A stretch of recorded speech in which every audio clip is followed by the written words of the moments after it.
Let's roll, nerds. Okay, Brock, you got an arraignment? Yes, Your Honor. Let's rock and roll. Good morning, how are you? Hey, what's it, man? Mr. Louis Etchelberger. Come on out. 7 and 8. Do you mind?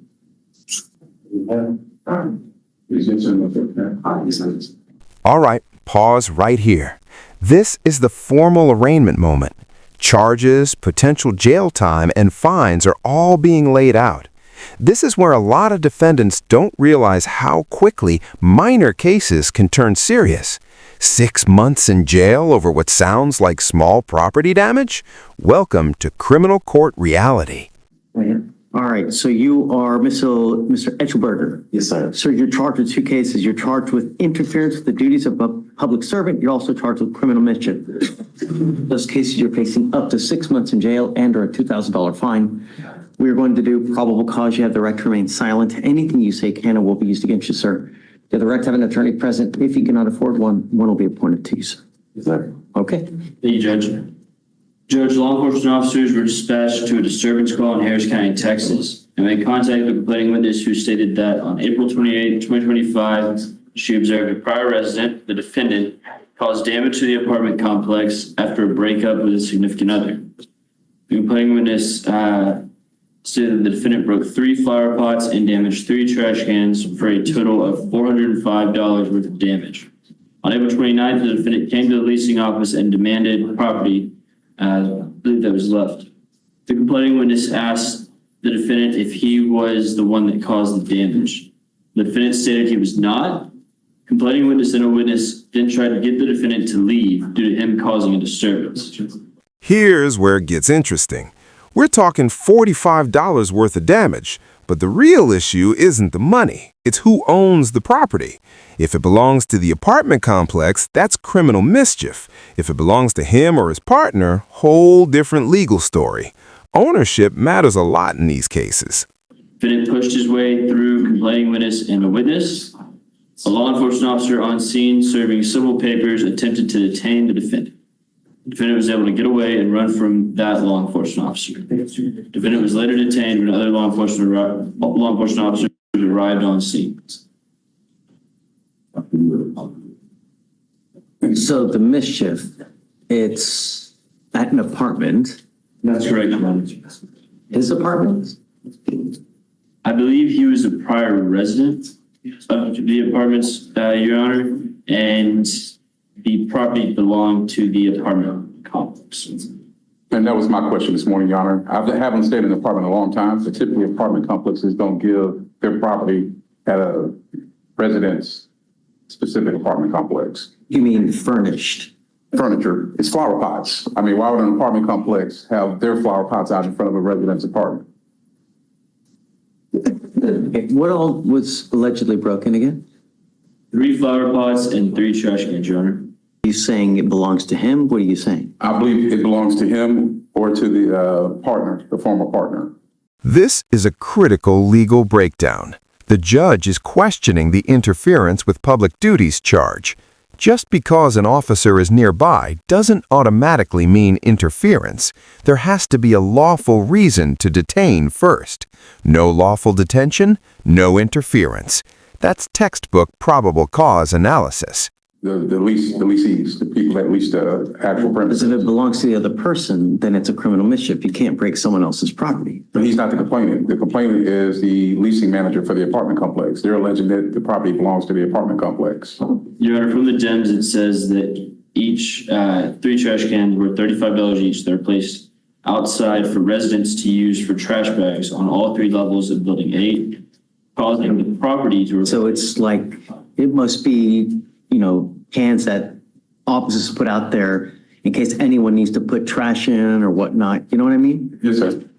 As far as the interference is concerned, that I may have a problem with. I don't see how that would interfere. Because what would they possibly put him in custody for? So, Your Honor, just to clarify, I'm not. And there it is. The judge kills the interference charge but keeps criminal mischief alive. This is a win and a warning. One charge gone, one still standing. Judges don't just rubber stamp police reports, they actually dissect them when something doesn't add up. What the DIMS say, and they go to great lengths to explain this, is that there was a deputy there who was serving some sort of civil paper. Sure. And that he had to stop serving the civil papers to go to detain the defendant, because the defendant, there was a disturbance in the leasing office. And at some point during that disturbance, the defendant got away from the deputy who was serving the papers. Correct. It's not really clear from the information, is the serving the civil papers and having to stop that duty to go detain the defendant, or is it the defendant getting away from the deputy, if that's what the basis for the interference is? And that's correct, John. Richard and I spoke about that this morning. So you don't think there's PC on the interference? I don't think there's PC on the interference, honestly, either way. If he's trying to serve papers. I think I agree with you on the interference, Yes, Your Honor. but I think that there's PC to go forward on the criminal mischief. Yes, Your Honor. No? I'll dump the interference. So I'm going to find no probable cause to go forward on the interference. I don't think that they had a reason to, have you in custody or for you to interfere with. Yes, sir. I will find that there's probable cause to go forward on the criminal mischief. Is he staying there now or is he gone? No, Your Honor. I think both individuals have moved away from the apartment Okay, complex. so Mr. Etchelberger, the only thing I'm going to ask you now, well, I'm going to order you is not to go back to this place, not to have contact with the complaining witness. I understand. You understand? Yes, sir. I'm also ordering you as a condition of your bond, not to be in possession of weapons as well.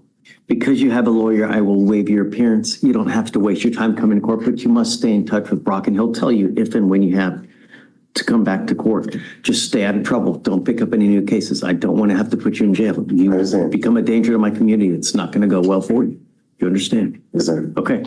So for now, I'll have you go to Victoria, sign a reset. We'll have you take a seat in the jury box while I get your bond conditions. We'll have you sign it. And then after that, you're free to go. All right, thank you. Thank you, Your Honor. Might be excused? Yes, sir. Thank you. Martha, do you have an emergency? You are here, Guzman? Sorry. Mr. Guzman, you're charged with 2 cases. You're charged with assault of a family member. You're also charged with driving while intoxicated. On the assault case, you're facing up to a year in jail and or a $4,000 fine. And on the DWI, you're facing up to 6 years in jail. Whoa, hard stop. A 12 and 11 BAC, an open container, and failed field sobriety tests? That's not a gray area. Even before trial, this is strong probable cause. Quick question for the audience. How many red flags do you need before you decide not to drive? And or a $2,000 fine. We are going to do probable cause. You have the right to remain silent. Anything you say can and will be used against you. You have the right to have an attorney present. If you cannot afford one will be appointed to you. Okay. Thank you, Your Honor.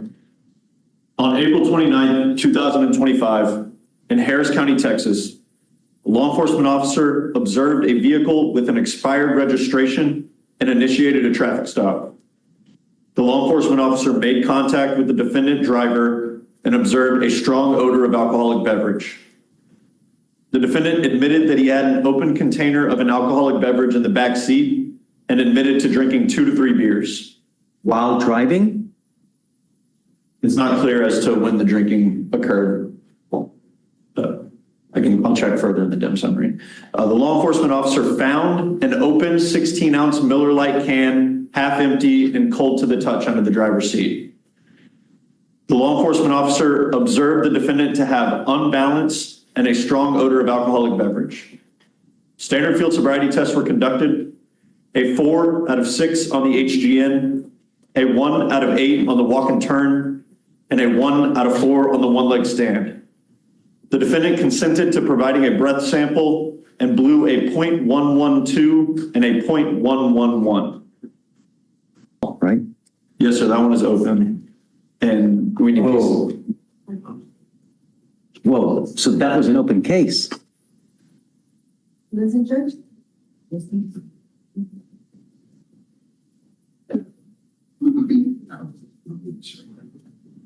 That one was a open warrant for a few months. A non-arrest.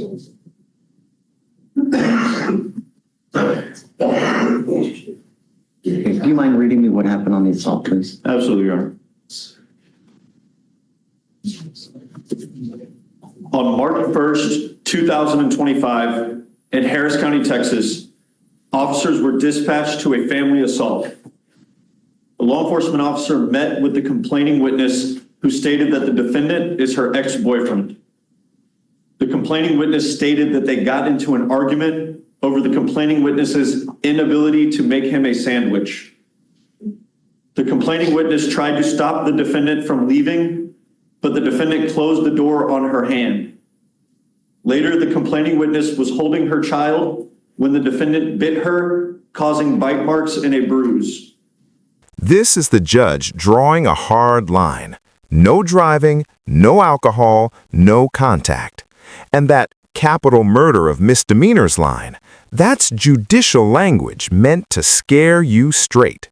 Because violating a protective order can absolutely land you back in jail fast. This is the moment where second chances end. The complaining witness stated that the defendant has assaulted her before, but she never reported it. Mr. Guzman, I'm going to find that there's probable cause to go forward with your case on both cases. I am ordering you as a, can you look to see any prior DWIs, please?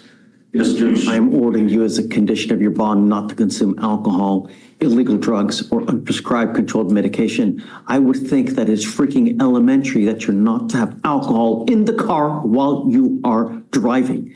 I am now taking away your privilege to drive. You are not allowed to drive for any reason. I don't care where you have to go. I don't care what you have to do. I don't care that you have to work. I don't care if there's a burning building and you have to save 50 kittens. You get into a car and drive. You will be signing an affidavit. This is a promise you are making to me that you're not going to drive. If you do, every single time that you do, I can have a contempt hearing. You can be facing an additional 6 months in jail and a $500 fine every time you drive. Do you understand me? I think that there's probable cause to go forward on your assault case, and I'm barring you from having any contact with this complaining witness. There is a protective order that has been issued in this case. Get to know it, because if you do something to violate the protective order, the state can and probably will file additional charges against you, a violation of protective order, and that is the capital murder of misdemeanors.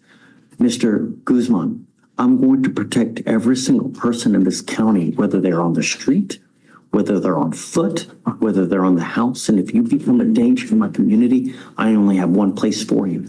And I don't know who you have in this life, but if I put your bond at 10 to 20,000, if you don't have anyone to pay it, you will be stuck like Chuck in there until these cases are over with. Do you understand? Yes, sir.